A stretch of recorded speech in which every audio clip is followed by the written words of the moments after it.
Invincible é tudo que a MCU atual não é, e a primeira temporada já começa a série muito bem. E no primeiro episódio eles já mostram um plot que as pessoas que estão acostumadas com os filmes da Marvel nunca esperariam. E a segunda temporada que foi lançada recentemente não deixa nem um pouco a desejar. Ela não decaiu nem um pouco. Se a gente comparar com o que a Marvel tem lançado atualmente, Invincible é muito superior. A diferença de qualidade é clara, e isso é provado com flop atrás de flop que a Marvel está recebendo. Isso é prova que eles não conseguem aprender a lição, e se a Marvel continuar assim, Invincible vai destruir o MCU. Se você assistiu os filmes da Marvel e DC, você pode pensar que o gênero super-herói já saturou e não dá pra tirar mais nada de bom desse gênero. As mesmas histórias repetidas e os personagens horríveis, e os roteiros conseguem ser ainda piores. Os filmes estão sendo tão ruins que até os fanboys da Marvel estão reclamando. Então o que o Invincible fez tão diferente para que enquanto a Marvel está passando pela sua pior época, ele está sendo um grande sucesso. Isso dentro do mesmo gênero. Invincible no início pode parecer que é como qualquer outra história de super-heróis. Até os personagens são claramente versões inspiradas em outros heróis famosos. O Homem-Man é o Superman daquele universo, o Asa Negra é o Batman, e até as transformações da Menina Monstro é obviamente inspirada no Hulk. Se você pensar em qualquer herói de qualquer obra, provavelmente tem uma versão dele em Invincible. Isso prova que o problema não são os personagens. A real diferença é como os roteiristas estão usando esses personagens. Porque todos os arquétipos dos personagens dos quadrinhos alegres e divertidos estão lá. Enquanto você está assistindo o primeiro episódio, você pensa que tudo vai ser igual, como uma nova versão da Liga da Justiça, enfrentando vilões saturados. Mas isso acaba quando chega nos pós-créditos. Aí eles mostram o que realmente a série vai ser. Violenta e com uma trama que realmente te deixa entretido. E a forma como eles fizeram isso foi incrível. A execução da cena final do primeiro episódio foi realmente muito boa. E é uma aula de como fazer um plot twist para o público e dar o peso do que realmente está acontecendo. À medida que a luta vai acontecendo e o Homem-Man mata os Guardiões Globais um a um e deixa o público sozinho tentando entender o que está acontecendo, é esse tipo de cena que falta no MCU. A imprevisibilidade, mostrando que os personagens não estão seguros de ninguém, porque os heróis que foram apresentados como os mais fortes do mundo foram mortos facilmente, um por um, e isso diz que qualquer um pode morrer a qualquer momento. E se a gente colocar isso em contraste com o MCU pós-Endgame, você praticamente já sabe tudo o que vai acontecer mesmo antes do filme começar. Os personagens estarão seguros no final e vão vencer o vilão eventualmente. Em alguns filmes até tem umas lutas boas, mas elas não passam de um espetáculo visual. Elas nunca têm o impacto que o Invincible dá. As primeiras vezes que você vê o filme da Marvel pode ser divertido e você pode até gostar, mas os filmes do MCU sempre terminam do mesmo jeito. Eles sempre fazem a mesma reviravolta e eles usam a mesma fórmula há quase 2 décadas. Antes o MCU ainda tinha um impacto por trás dos filmes, tinha algumas nuances que os roteiristas deixavam, como no filme do Capitão América que tinha essas camadas. Por exemplo, em Guerra Civil era uma história sobre o Capitão América derrotando uma organização enquanto enfrentava seu passado, e por trás disso ainda tinha uma discussão sobre o governo e o meio termo entre a segurança e o controle. Quanta liberdade você troca por isso e como você pode confiar naqueles que estão no poder. O filme estava colocando a incerteza de se você pode confiar em uma pessoa perfeita para operar sem regras para o bem de todos. Mas nem o Capitão América era perfeito e a autoridade dos Vingadores estava em conflitos com as leis. As pessoas ainda discutem se o Homem de Ferro estava certo ou se a ideia do Capitão América era justificável. Mas enquanto o MCU progrediu, essas discussões foram desaparecendo, sendo substituído pelo que os executivos da sala de reunião acham que o público quer ver, e essas cenas foram se modelando para os futuros filmes da Marvel, como o filme As Marvels, que todo mundo já sabia que ia flopar antes mesmo de ser lançado, porque era mais um filme que parecia da sessão da tarde, sem se aprofundar em muita coisa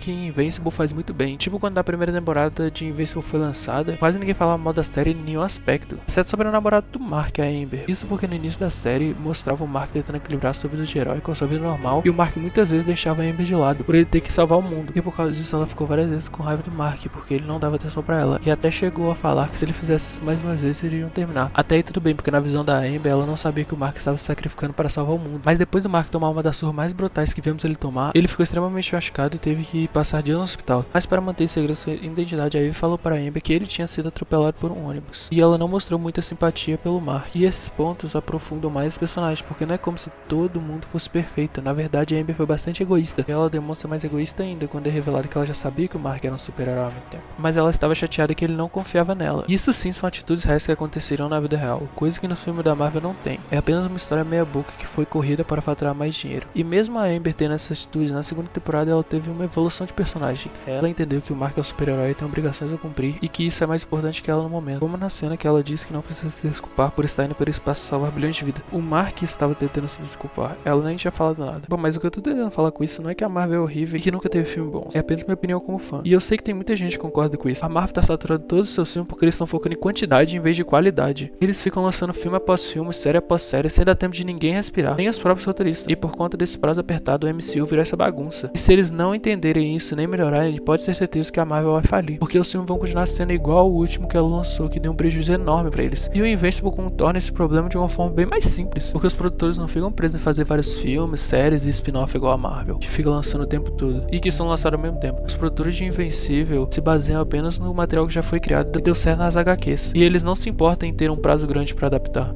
Eles sim focam em qualidade em vez de quantidade. E em vez de poder um ar fresco para esse gênero de heróis e mostram um lado novo que pode ser explorado. E sem dúvidas está matando o MCU.